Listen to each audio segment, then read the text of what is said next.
โอ้หญิงสาวเอ๋ย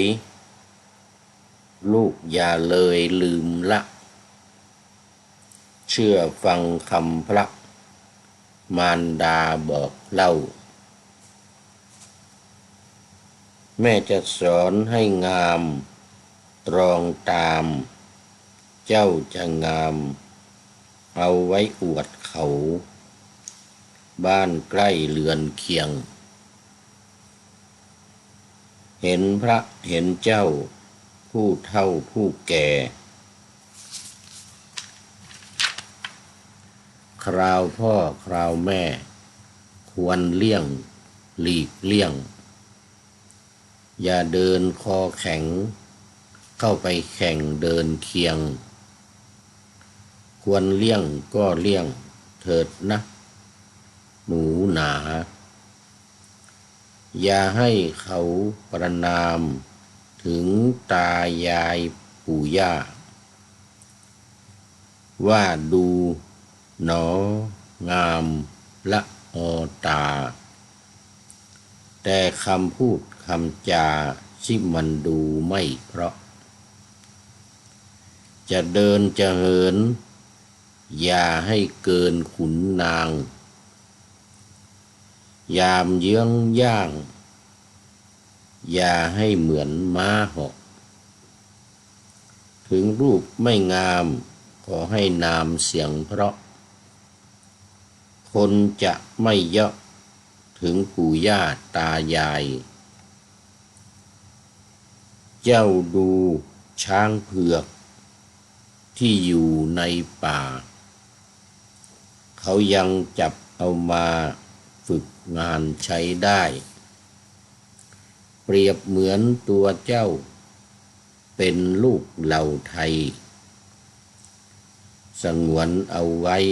คุณงามความดีนานาชาติประชาไทยเขามุ่งหมายกันอยู่มากมีถ้าลูกรักเจ้ามีศักดิ์ศรีพวกชายชาตรีเขาย่อมกลัวเกรง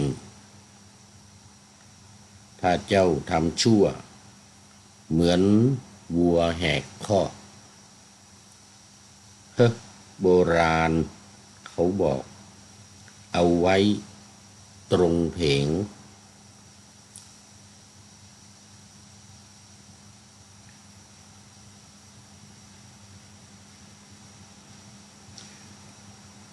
ความดีพ่อแม่หมดแค่นี้เองถ้ามีลูกไม่เกรงคำสอนมารดาบางคนพ่อสอนแม่สอนเถียงคำไม่ลดถ้วยชามประชดเวียงโครมเข้าข้างฝาผู้ดีเกรงปากไม่มีใครอยากพบพาเชื่อคำมารดาเถิดโฉมบังอ่อนไม่ควรจะพูดเจ้าอย่าไปพูดอย่าวางหน้าบูดทำมองคนค้อนจงเชื่อคำสั่งและคำสอนเถิดแม่มิ่งสมรจำคำมารดรเถิดนะแม่นิ่มอนงขอถวายความนอบน้อมแด่พระรัตนตรัยมีพระพุทธเจ้าเป็นต้นขอถวายความเคารพพระมหาเถระพระเถรานุเถระเจ้าคณะพระสังฆาธิการทั่วโลกมีพระเดชพระคุณพระธรรมเสนาบดีเจ้าคณะภาค7วัดพระธาตุดอยสุเทพเป็นต้นและขออำนวยพรแด่ท่านผู้ฟังท่านผู้ชมสาธุชนพุทธบริษัททั้งหลาย วันนี้รายการพระไตรปิฎกลอยฟ้าก็ลอยมาจากวัดพุทธาราม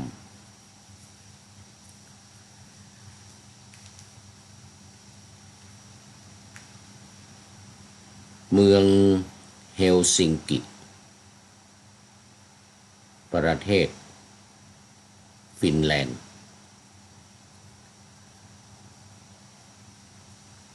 มีพระเดชพระคุณหลวงพ่อพระครูศรีญาณวิเทศเป็นเจ้าอาวาสพระเดชพระคุณเป็นประธานสทย.เขต 3คือสหภาพพระธรรมทูตยุโรปเขต 3ซึ่งทั้งหมดมีอยู่4เขตด้วยกันในยุโรปทั้งหมด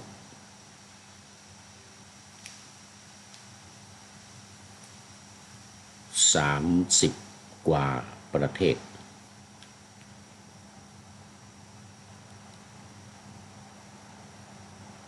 ซึ่งถือว่ามีวัดไทย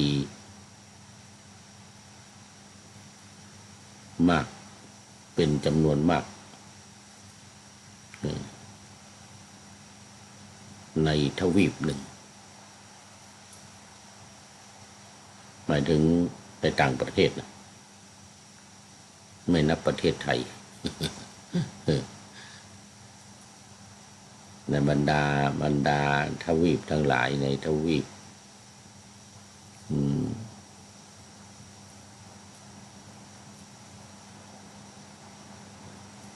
แอฟริกา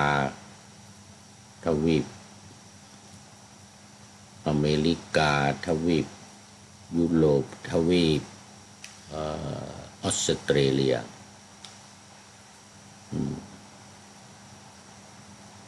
ไม่นับในทวีปเอเชียนะ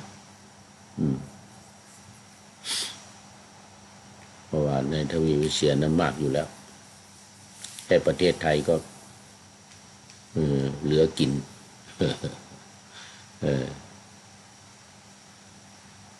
เอาวันนี้ก็มาประเทศฟินแลนด์จากเอสโตเนียเมื่อวานก็มาถึงตอนเย็นเมื่อวานก็พอดีทางวัดมีงานประกอบพิธีสวดพระอภิธรรมถวายเป็นพระราชกุศลแด่สมเด็จพระนางเจ้าสิริกิติ์พระบรมราชินีนาถ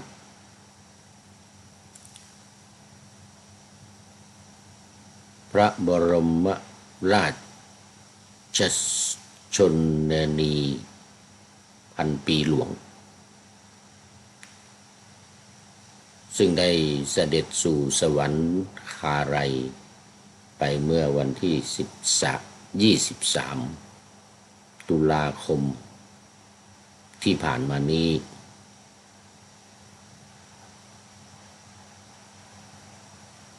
ความจริงถ้านับตั้งแต่วันที่23มาก็จะเป็น7 วันในวันที่30แต่ว่าที่วัดนี้กำลังเริ่มเมื่อวานก็พระเดชพระคุณหลวงพ่อก็เลยนับไปถึงวันที่2จะครบ7 วันจากวันที่เริ่มซึ่งเมื่อวานนี้ก็มีท่านเอกอัครราชทูตไทยประจ กรุงเฮลซิงกิประเทศฟินแลนด์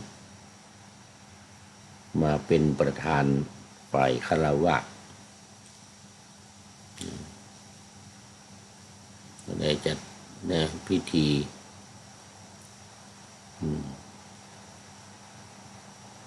พระราชถวายพระราชกุศลและสวดพระอภิธรรม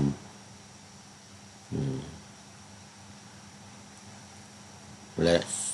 สวดสหัสนัย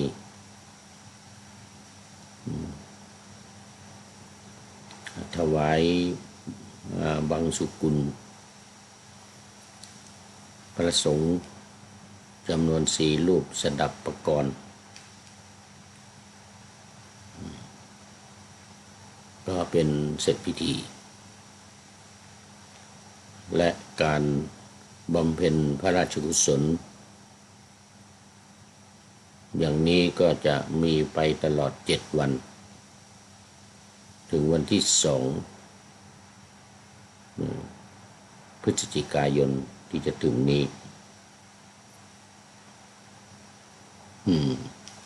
แต่ผู้พูดนี้ก็คงจะได้ร่วมถึงวันที่1เพราะวันที่2ตอนเช้าได้ร่วมอยู่ว่าวันที่2เป็นวันสัตมวาน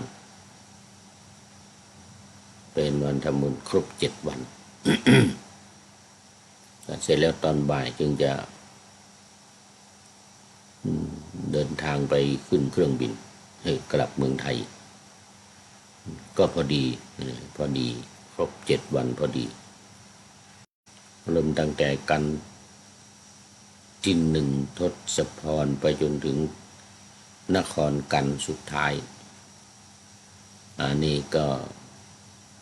ฝากประชาสัมพันธ์มาให้กับญาติโยมสาธุชนโดยเฉพาะในจังหวัดเชียงใหม่แล้วก็จังหวัดใกล้เคียงที่จะได้มาร่วมกันฟังเทศน์มหาชาติเวสสันดรชาดกในปีพุทธศักราช 2568 นี้เหมือนกับทุกๆปีที่ผ่านมาทั้งนั้นก็ขอประชาสัมพันธ์เชิญชวนญาติโยมสาธุชน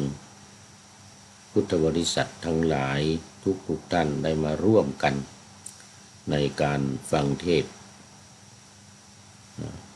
มหาชาติเวสสันดรชาดกในครั้งนี้โดยพร้อมเพรียงกันท่านที่จะ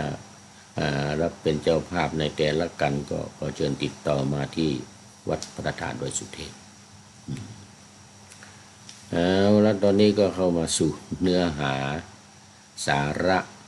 ของพระไตรปิฎกกันวันนี้มาสู่สูตรที่3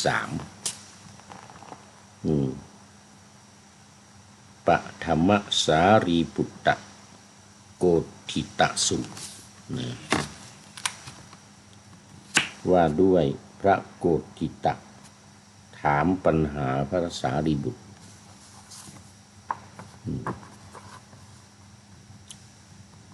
มาในข้อที่777หน้าที่296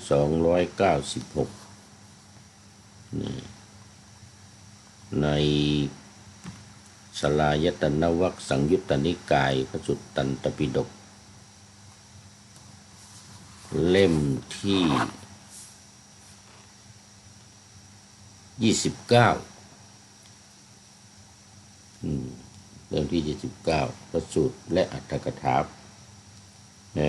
สังยุตตนิกายสลายตนวรรคเล่มที่4ภาคที่2อันนี้ฉบับมหามกุฏราชวิทยาลัย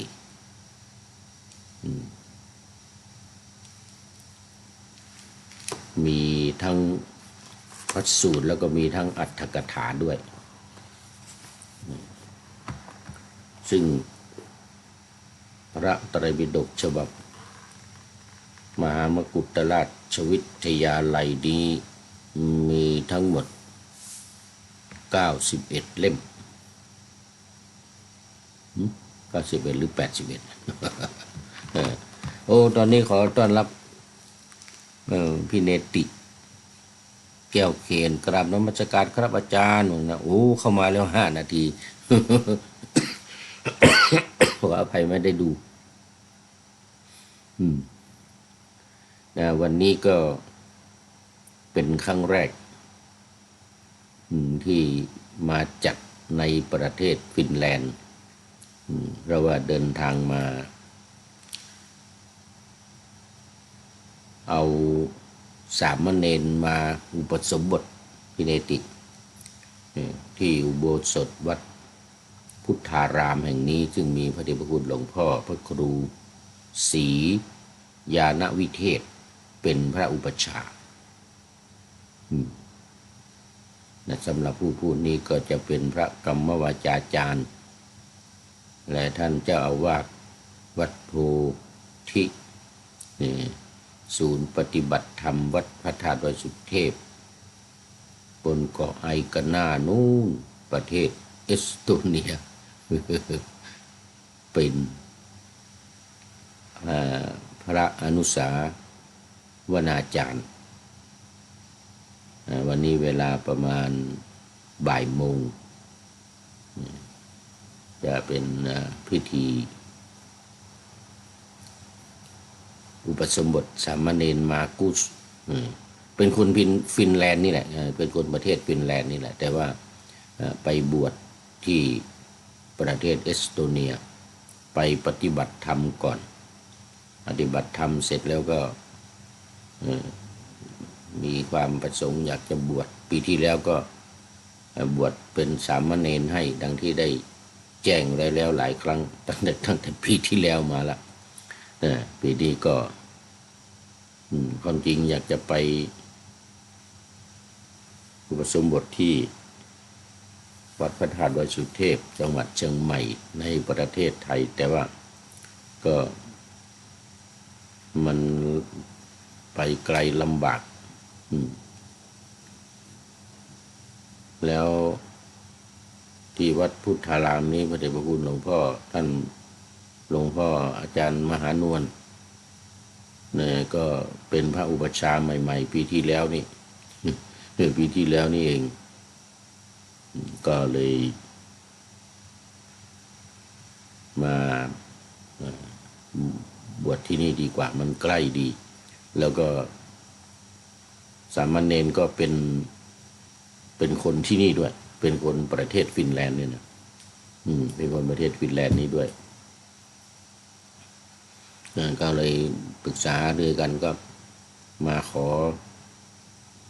พระเดชพระคุณหลวงพ่อพระครูศรีญาณวิเทศเป็นพระอุปัชฌาย์อุโบสถก็ใหม่ด้วยอุโบสถก็เพิ่งฉลองไปเมื่อสัก2 ปีมานี้มั้งหลังโควิดหลังโควิดมาเนี่ยปี2 ปีมาเนี่ย2 ปี3 ปีมาเนี่ยอุโบสถก็ใหม่พระอุปัชฌาย์ก็ใหม่สามเณรก็ใหม่เอาก็ถือว่าเป็นสิริมงคลดีมากดังนั้นวันนี้ในภาคบ่ายก็จะเป็นพิธีอุปสมบทเมื่อคืนที่แล้วพระเดชพระคุณหลวงพ่อก็ประกาศให้ญาติโยมที่มาร่วมงานบำเพ็ญพระราชกุศลเมื่อวานนี้ซึ่งตอนนี้ก็มีญาติโยมที่มาร่วมงานแล้วก็พักอยู่ที่วัดนี้อยู่จำนวนมากอยู่เหมือนกันทำอาหารการกินข้าวปลาอาหารหลวงพ่อก็ได้ถือโอกาสชวนญาติโยมร่วมเป็นเจ้าภาพในการอุปสมบทในครั้งนี้เตรียมข้าวปลาอาหารต่างๆถวายพระสงฆ์ เลี้ยงในงานเอางั้นนะเลี้ยงในงาน แล้วทางวัดก็มีงานบำเพ็ญพระราชกุศลถวายแด่สมเด็จพระนางเจ้าสิริกิติ์อยู่ด้วยเรียกว่า2 งานเลยเหมือนกันนะ2 งานเลย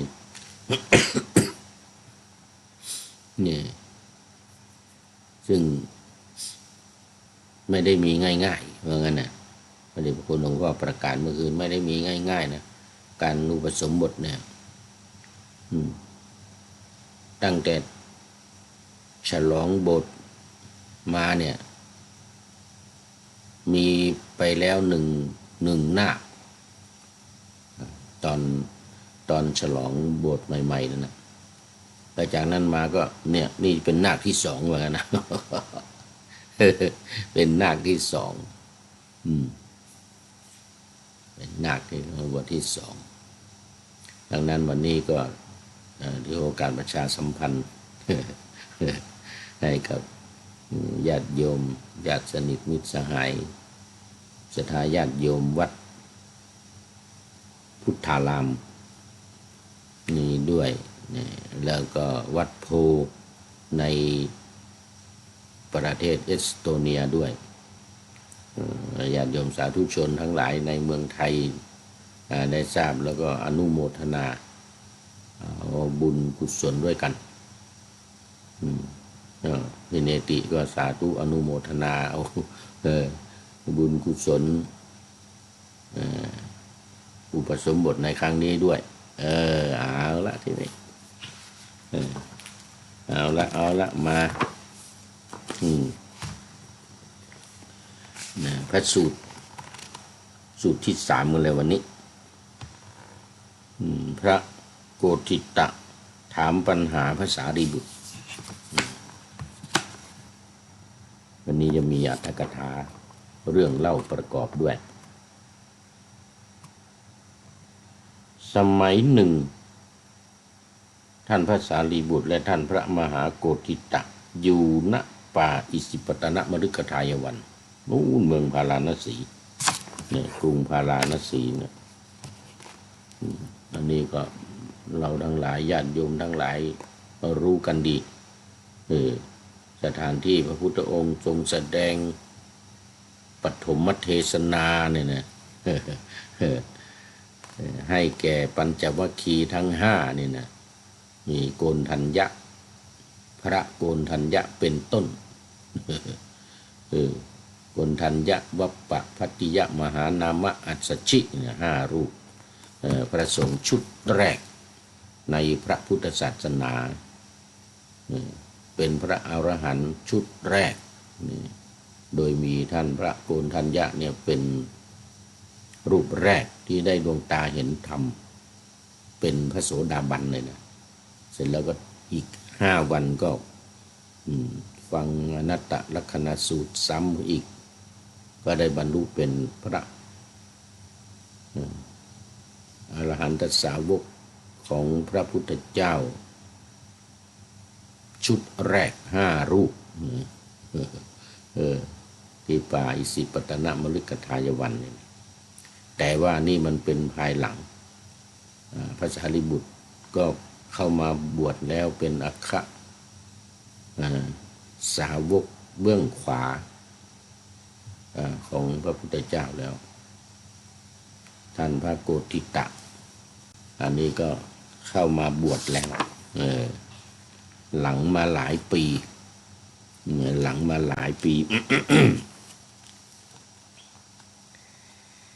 อ้าวนะครั้งนั้นแลเป็นเวลาเย็นท่านมหาโกฏฐิตะออกจากที่หลีกเร้นได้เข้าไปหาท่านพระสารีบุตรถึงที่อยู่ได้ปราศัยกับท่านพระสารีบุตรท่านผ่านการปราศัยพอได้ที่พอเป็นที่ระลึกถึงกันแล้วอันนี้เป็นประเพณีนะมันเป็นประเพณีอย่างนี้แหละเข้าไปหากันเข้าไปหาพระเถระหรือเข้าไปเฝ้าพระพุทธเจ้าก็ตาม ก็เป็นประเพณีอย่างนี้แหละทักทายปราศัยพอเป็นที่ร่าเริงบันเทิงใจอะไรอย่างนี้นะพระพุทธเจ้าก็ถ้าสมมติเราเป็นพระพุทธเจ้าก็ต้อนรับด้วยปฏิสันถานเนี่ยเขาเรียกปฏิสันถานต้อนรับแขกแต่แล้วก็ไปนั่งณที่สมควรส่วนข้างหนึ่งอย่างนี้นะสำนวนของพระจาบาลีเอกมันตังทิตาโคอะไรสาเทวตาอะไรก็ว่าไปนะนี่ข้อที่771ต่อไปพระสารีบุตรว่า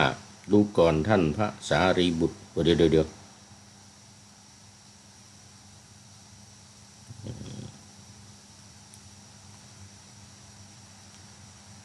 ท่านพระกุฑิตะ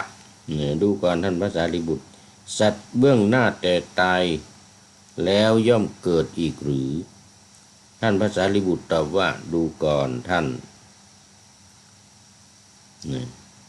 กุฑิตะปัญหาข้อนี้เป็นปัญหาที่พระผู้มีพระภาคเจ้าไม่ทรงพยากรณ์นะดูก่อนท่านสารีบุตรสัตว์เบื้องหน้าแต่ตายแล้วย่อมไม่เกิดอีกหรือเมื่อกี้เกิดวันนี้ถามไม่เกิดอีกแล้ว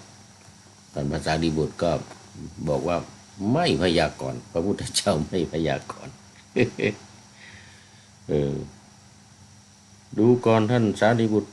สัตว์เบื้องหน้าแต่ตายย่อมเกิดอีกก็มีย่อมไม่เกิดอีกก็มีหรือไม่ทรงพยากรณ์เหมือนกันนะปัญหาโลกแตกปัญหาไร้สาระหาประโยชน์ไม่ได้เหมือนกันนะนี่ก็เหมือนกับหลายๆท่านเริ่มตั้งแต่สูตรนี้เริ่มสังยุตนี้เริ่มตั้งแต่พระเถรีเขมาพระเขมาเถรีภิกขุณีที่รู้สึกว่าจะเป็นจิตตคหบดีเข้าไปไปถามพระเถรีก็ตอบอย่างนี้แหละคือตามที่พระพุทธเจ้าไม่ตอบนี่นะเพราะว่าปัญหานี้เป็นปัญหาโลกแตกเรื่องโลกมีที่สุดไม่มีที่สุดคนตายแล้วเกิดอีกหรือไม่เกิดเลยเนี่ยเราเนี่ยตอนนี้เป็นอยู่ในเขาเรียกว่าเป็นทิฏฐิของลัทธิเดิมลัทธิเก่าทั้งหลายของปุราณกัสสปะอะไรนิครนาตบุตรอะไรต่างๆเนี่ยกัสสปะอชิตะเกสะกัมพลบ้างอะไรต่างๆเนี่ยเราก็จะวุ่นวายกับอยู่เรื่องอย่างนี้แหละบางลัทธิก็ว่าอย่างนั้นบางลัทธิก็ว่าอย่างนี้ตายแล้วเกิดอีกตายแล้วไม่เกิดไม่มีที่สุดมีที่สุดไม่มี ขออภัย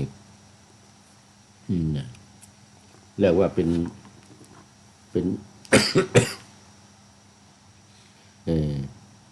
สัจจตทิฏฐิทิฏฐิที่เห็นว่าเที่ยงโลกเที่ยงโลกไม่เที่ยงอะไรทั้งหลายเหล่านี้นะดูก่อนท่านเนี่ยสัตว์เบื้องหน้าแต่ตายแล้วเนี่ยเกิดอีกก็หาไม่ได้ย่อมไม่เกิดอีกก็หาไม่ได้หรือเอาอีกแล้ว อย่างเงี้ยวนอยู่อย่างเงี้ยแม้ปัญหาข้อนี้เป็นปัญหาที่พระผู้มีพระภาคเจ้าไม่ทรงพยากรณ์อีกเหมือนกันท่านก็เลยถามอีกว่าดูก่อนท่านเมื่อผมถามว่าสัตว์เบื้องหน้าแต่ตายแล้วย่อมเกิดอีกหรือท่านก็ตอบว่าพระผู้มีพระภาคไม่ทรงพยากรณ์ เป็นต้นจนกระทั่งสุดท้ายที่กระผมถามว่าเกิดอีกก็ไม่ใช่ไม่เกิดอีกก็ไม่ใช่ก็ว่าพระผู้มีพระภาคไม่พยากรณ์ไม่พยากรณ์นี่ก็คือไม่ตอบปัญหานะ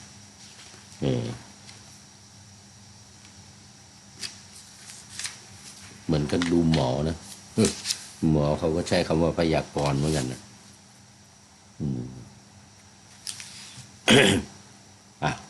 มาข้อ772ดูก่อนท่านนะคำว่าสัตว์เบื้องหน้าแต่ตายแล้วย่อมเกิดอีกสัตว์เบื้องหน้าแต่ตายแล้วย่อมไม่เกิดอีกเป็นต้นนี้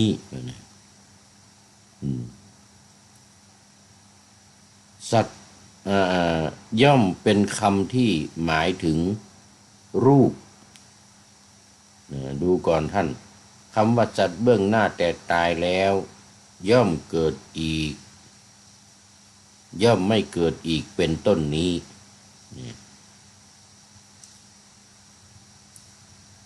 ย่อมเป็นความคำที่หมายถึงเวทนาแล้วก็ต่อไปก็สัญญาสังขารวิญญาณเป็นหมายความมันหมายถึงว่ารูปเวทนาสัญญาสังขารวิญญาณเนี่ยพระพุทธองค์ตรัสในเรื่องเหล่านี้โดยไม่ไปตอบคำถามที่ท่านถามมานะแต่จะพูดในเรื่องที่มันเป็นสาระ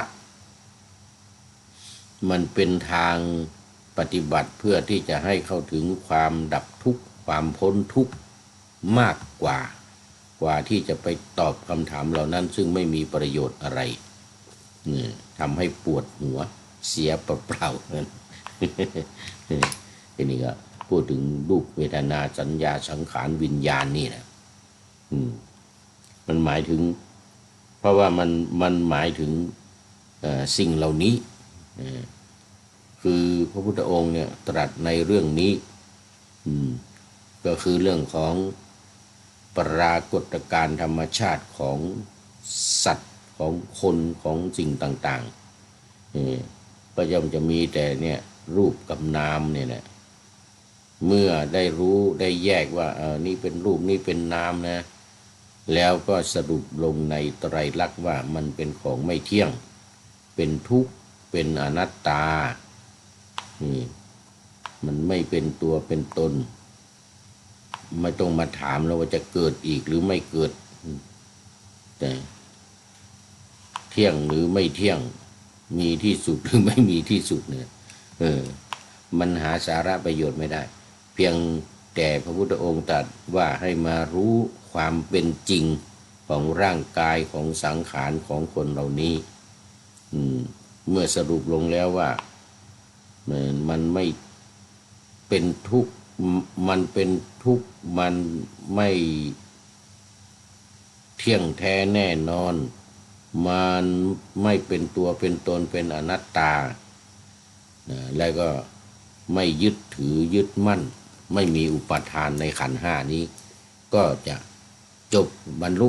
เป็นพระอรหันต์ได้โอ้ตอนนี้ขอต้อนรับพระเดชพระคุณหลวงพ่อสุทธิสงึมรำGood morning มาแล้วสาธุครับผมHappy birthday โอ้ขอบคุณมากนี่เข้ามาหลายนาทีแล้วไม่ทันได้ดูตามมาด้วยธรรมชาติสัจธรรมโอ้นี่จากบุรีรัมย์ก็ไปโน่นเลยนครศรีธรรมราช เมื่อกี้กรุงเทพพินิติแก้วเขนเขตราชบูรณะกรุงเทพมหานครไปบุรีรัมย์จากบุรีรัมย์ไปนครศรีธรรมราชเลยนี่กราบนมัสการขอรับพระครูจารย์นี่ มาละสไตล์เก่าสไตล์ของนครศรีธรรมราชสไตล์นครสไตล์พระครูจารย์นี่นะ โอ้โมทนาของคุณเป็นอย่างยิ่งนี่หลายวันแล้วไม่เข้ามาอยู่เมื่อวานก็เข้ามาเมื่อวานนี้จัดนู่นจัดที่เอสโตเนียนู่น เมื่อดูแลเมื่อวานจากที่เอสโตเนียที่วัดโพนุ่นเกาะไอกาน่านุ่น วันนี้มาที่ฟินแลนด์ประเทศฟินแลนด์เดี๋ยวอีกสัก2-3 วันก็ไปโปรที่เชียงใหม่นะ วันที่วันที่ 4จะถึงเชียงใหม่เราก็ไปจัดรายการที่เชียงใหม่อีกอ้าวนะนี่แหละเป็นเหตุเป็นปัจจัยให้พระผู้มีพระภาคไม่ทรงพยากรณ์ปัญหาข้อนั้นจบปฐมสารีปุตตะโกฏฐิตสูตรที่ 3สูตรที่ 3นี้จบตอนที่ 1นะปฐมมันจะมีตอนที่ 2ที่ 3ที่ 4ตอนนะ4 ตอนแต่นี้มาดูอรรถกถาพระไตรปิฎกฉบับมหามกุฏนี่ก็จะมีอรรถกถาของสูตรที่ 1ของปฐมสารีปุตตะโกฏฐิตสูตรนี่นะในปฐมราตรีขออภัยในปฐมสารีบุตรโกฏฐิตสูตรที่ 3พึงทราบวินิจฉัยดังต่อไปนี้บทว่ารูปคตะเมตังได้แก่เป็นเพียงรูปเท่านั้นในบทนี้ท่านพระสารีบุตรแสดงว่าใครนอกจากรูปย่อมได้รับนามว่าสัตว์ฉะนั้นเมื่อไม่มีรูปสิ่งนั้นย่อมเป็นเพียงนามเท่านั้นก็คือมีรูปกับนาม2 3 4 5เนี่ยเวทนาสัญญาสังขารวิญญาณเนี่ยเป็นนามรูปะข้อที่ 1เนี่ยเป็นรูปในขันธ์ 5นี่ธรรมชาติสัจธรรมก็รู้ดีเพราะว่าบวชอยู่นานโน่นอยู่เชียงใหม่เชียงรายตอนนี้ก็มาดูแลบิดาลาสิกขาออกมาดูแลพ่อแม่ก็เป็นที่น่าโมทนานี่นะว่าฉะนั้นเมื่อไม่มีรูปสิ่งนั้นย่อมเป็นเพียงนามเท่านั้นแม้ในบทว่าเวทนาคตะเมตังเป็นต้นก็มีนัยยะนี้เหมือนกันคือเวทนาสัญญาสังขารวิญญาณอย่างที่ว่าเนี่ยนะมันไม่เป็นรูปไม่เป็นสัตว์ไม่เป็นบุคคลไม่เป็นตัวตนไม่เป็นเราไม่เป็นเขาไม่มีอัตตาตัวตนแต่ไม่มีอุปทานไม่ยึดมั่นถือมั่นในสิ่งเหล่านี้ก็จบนะเพราะพ้นรูปเป็นต้นเป็นเหตุให้พระผู้มีพระภาคเจ้าไม่ทรงพยากรณ์ปัญหาข้อนั้นนะที่ถามมานั่นนะอันนี้เป็นอรรถกถาถ้าไปสูตรที่ 2สูตรที่ 2ว่าข้อที่773แล้วท่านพระสารีบุตรกับท่านพระมหาโกฏฐิตะนี่ก็ได้สนทนากันอีกท่านพระสารีบุตรท่านพระโกฏฐิตะถามว่าอะไรเล่าเป็นเหตุเป็นปัจจัยให้พระผู้มีพระภาคเจ้าไม่ทรงพยากรณ์ปัญหาข้อนั้นมาในข้อที่774ท่านพระสารีบุตรตอบว่าดูก่อนท่านผู้มีอายุความเห็นว่าสัตว์เบื้องหน้าแต่ตายแล้วย่อมเกิดอีกก็ดีสัตว์เบื้องหน้าแต่ตายแล้วย่อมไม่เกิดอีกก็ดีเป็นต้นเหล่านั้นเป็นต้นนั้น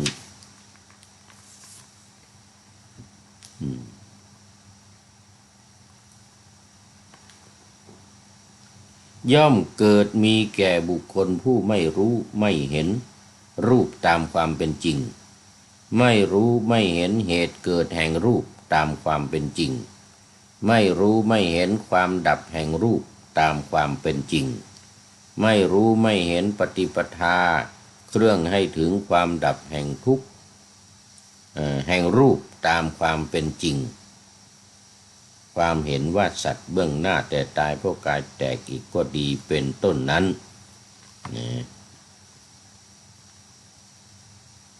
ย่อมเกิดมีแก่บุคคลผู้ไม่รู้ไม่เห็น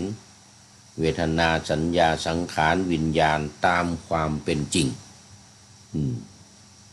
ไม่รู้ไม่เห็นเหตุเกิดแห่งเวทนาสัญญาสังขารวิญญาณตามความเป็นจริงก็คือว่าตามอริยสัจสี่นะ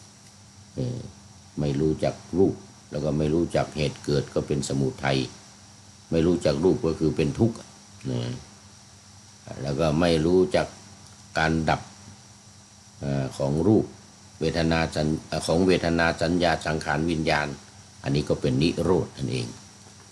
แล้วก็ไม่รู้แนวทางวิธีการปฏิบัติก็คือไม่รู้จักมรรคมีองค์8ประการก็คือในอริยสัจสี่เมื่อได้รู้ได้เห็นว่ารูปเวทนาสัญญาสังขารวิญญาณเนี่ยมีการเกิดการดับตามความเป็นจริงไม่ยึดมั่นถือมั่นไม่มีอุปาทานแล้วไซถ้าไม่รู้ตามความเป็นจริงแล้วนั้นแล้วไซย่อมหลุดพ้นย่อมหลุดพ้นเรียกว่าปัญญาวิมุตติคือหลุดพ้นด้วยปัญญาการพิจารณาเห็นตามสภาพความเป็นจริงอันนี้ก็จบไปในข้อที่774ต่อไปข้อที่775ดูก่อนท่านผู้มีอายุก็แต่ความเห็นว่าสัตว์เบื้องหน้าแต่ตายแล้วย่อมเกิดอีกก็ดีสัตว์เบื้องหน้าแต่ตายแล้วย่อมไม่เกิดอีกก็ดีเป็นต้นนะเป็นต้นนั้น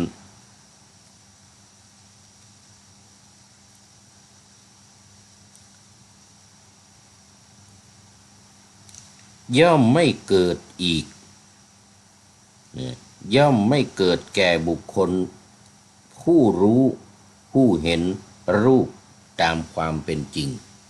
เวทนาสัญญาสังขารวิญญาณตามความเป็นจริงคือเมื่อเห็นในเรื่องของการเกิดการดับในเรื่องของการที่เป็นอนิจจังทุกขังอนัตตาแล้วก็ไม่ยึดมั่นถือมั่นเหล่านี้แล้วเนี่ยนะเป็นปฏิปทาเป็นสิ่งที่ผู้รู้ผู้เห็นตามความเป็นจริงนี้จะเป็นผู้ที่หลุดพ้นจากวัฏฏะสงสารหลุดพ้นจากโลกนี้เข้าสู่นิพพานและปรินิพพานในที่สุดได้ถ้าหากว่ายังยึดมั่นยึดถือในเรื่อง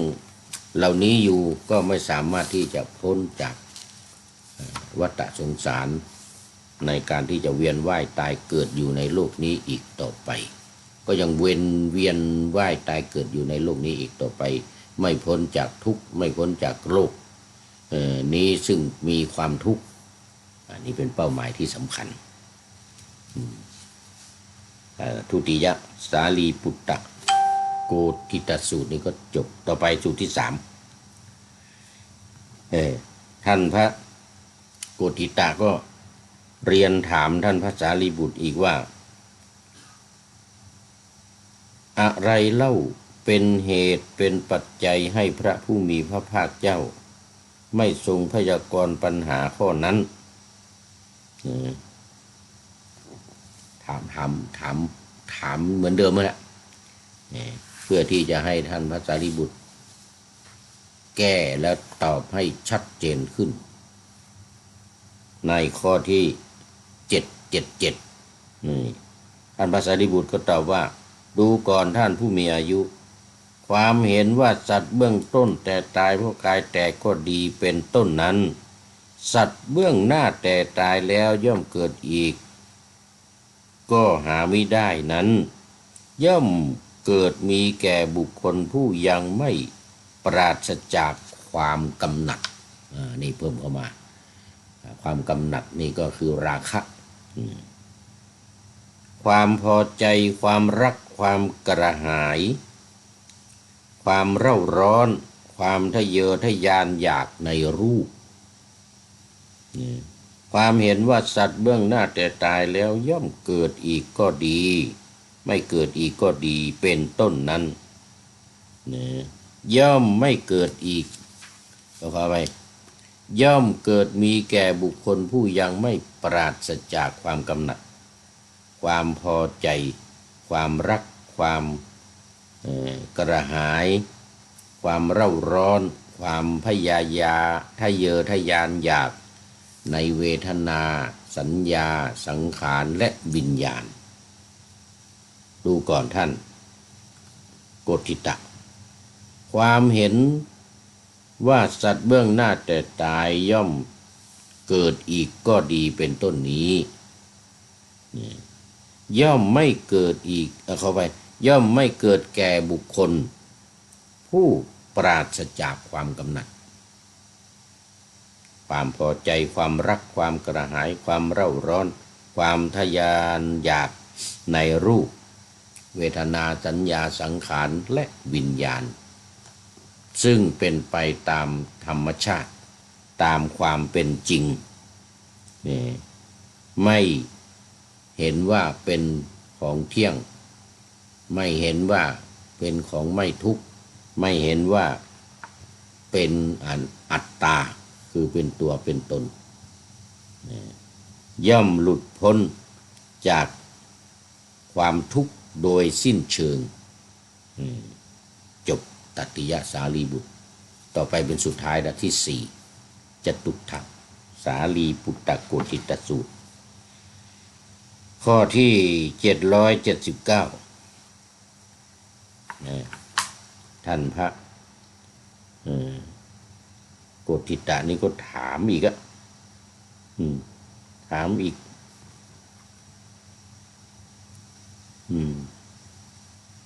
ถามเหมือนเดิมอีกคือคำถามเดิมมาแหละเพราะเหตุไรพระผู้มีพระภาคจึงไม่ทรงพยากรณ์ข้อนั้นอันนี้ท่านพระสารีบุตรเมื่อได้อธิบายเป็นข้อจนถึงเรื่องของราคะแล้วเนี่ยให้กับท่านพระโกฏฐิตะท่านพระสารีบุตรก็ได้ถามความเข้าใจย้ำในสูตรนี้สูตรที่สี่เนี่ยย้ำความเข้าใจกับท่านโกฏฐิตะนี้อีกท่านพระโกฏฐิตะก็ตอบว่าดูก่อนท่านความเห็นว่าสัตว์เบื้องหน้าแต่ตายพวกกายแตกอีกก็ดีไม่เกิดอีกก็ดีเป็นต้นนั้น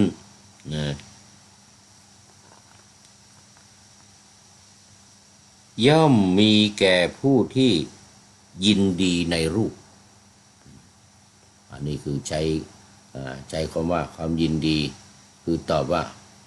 บเรื่องของนันทิราคะเนี่ยนันทิราคะผู้หมกมุ่น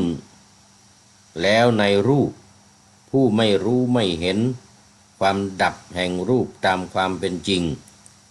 ความเห็นว่าสัตว์เบื้องหน้าแต่ตายพวกกายแตกเป็นต้นนี้ย่อมเกิดขึ้นแก่ผู้ที่มีความยินดีในเวทนาสัญญาสังขารและวิญญาณอันนี้ก็คือเปลี่ยนจากเพิ่มจากความทะยานอยากทั้งหลายเหล่านั้นเนี่ยมาเป็นความยินดีหรือราคะนันทิความยินดีความเพลิดเพลินแต่ความเห็นที่ว่าสัตว์เบื้องหน้าแต่ตายเพราะกายแตกก็ดีเป็นต้นนั้นย่อมไม่เกิดแก่ผู้ที่รู้เห็น ว่ารูปเวทนาสัญญาสังขารวิญญาณนี้ไม่ยินดีนะคือไม่ยินดีไม่เกิดขึ้นแก่ผู้ไม่ยินดีไม่เพลิดเพลินไม่ลุ่มหลงไม่มัวเมาในรูปเวทนาสังขารและวิญญาณนี้และย่อมพ้นจากทุกข์นะคือประสบความสุขดูก่อนท่านผู้มีอายุความเห็นดังกล่าวว่าสัตว์เบื้องหน้าแต่ตายเพราะกายแต่ก็ดีนั้นย่อมเกิดขึ้นขอไปไม่เกิดขึ้นแก่ผู้รู้ผู้เห็นรูปเวทนาสัญญาสังขารวิญญาณตามความเป็นจริงว่าเป็นผู้ที่ไม่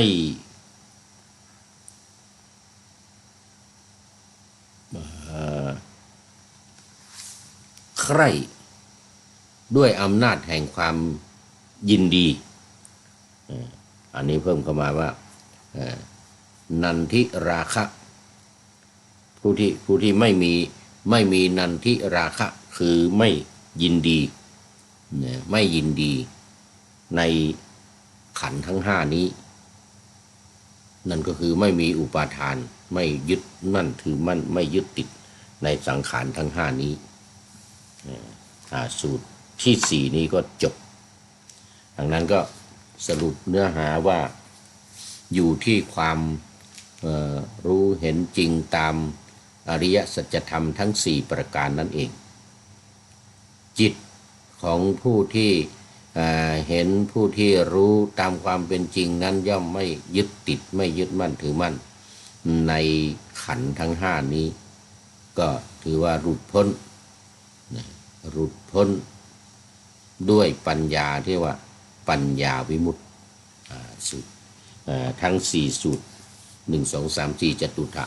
อันนี้ก็จบเวลาก็หมดพอดีคุณโยมธรรมชาติสัจธรรมก็เป็นท่านสุดท้ายเข้ามาในรายการวันนี้โมทนาเป็นอย่างยิ่งแล้วก็หลายๆท่านที่เข้ามาแล้วผ่านไปแล้วด้วยนะคราวนี้ก็มาสู่ข้อคิดท้ายรายการวันนี้ได้ป่าหน้าธรรมาสไว้เนื่องจากว่าช่วงนี้มันเป็นหลังจากออกพรรษามาเนี่ยไปจนถึงเดือน12เดือนอ้ายเดือนยี่เดือน3เดือน4เดือน5เดือน6นี่นะเป็นช่วงของการเทศมหาชาติดังที่ได้ประชาสัมพันธ์ของวัดพระธาตุดอยสุเทพไปในเบื้องต้นวันนี้ก็จึงเอาบทแลสอนหญิงในการเทศมหาชาติของอาจารย์ศิลป์อาจารย์ศิลป์นี่เป็นนักแลชื่อดังของจังหวัดอุตรดิตถ์นะอุตรดิตถ์ก็เป็นแลสอนหญิงสาวด้วยสอนหญิงสาวมาเป็นข้อคิดในท้ายรายการในวันนี้ว่า โอ้หญิงสาวเอ๋ยลูกอย่าละเลยลืมละเชื่อฟังคำพระมารดาบอกเล่าแม่จะสอนให้งามตรองตามเจ้าจะงามเอาไว้อวดเขาบ้านใกล้เรือนเคียงเหมือนกันนะดังที่ได้ว่าไว้ในเบื้องต้นนะบ้านใกล้เรือนเคียงเห็นพระเห็นเจ้าผู้เฒ่าผู้แก่เห็นพระเห็นเจ้าผู้เฒ่าผู้แก่คราวพ่อคราวแม่ควรเลี่ยงหลีกเลี่ยงอย่าเดินคอแข็งเข้าไปแข่งเดินเคียงควรเลี่ยงก็เลี่ยงเถิดนะหนูจ๋านะหลวงพ่อศิลป์นี่ แหล่เพราะมากนะอย่าให้เขาประนามเนี่ยถึงตายายปู่ย่าเลยนะอย่าให้เขาประนามถึงตายายปู่ย่าว่าดูรูปหนองามละออตาแต่คำพูดคำจาสิมันดูไม่เพราะจะเดินจะเหินอย่าให้เกินขุนนางหมายถึงผู้ใหญ่เนี่ยยามเยื้องย่างอย่าให้เหมือนม้าเหาะถึงรูปไม่งามขอให้นามเสียงเพราะคนจะไม่เยาะถึงปู่ย่าตายายเอาละเนี่ยเขาจริงมียาวอยู่นี่มากได้ว่าไปในเบื้องต้นแล้วเวลามันหมดแล้วนี่ก็เอาไว้แค่นี้ก่อน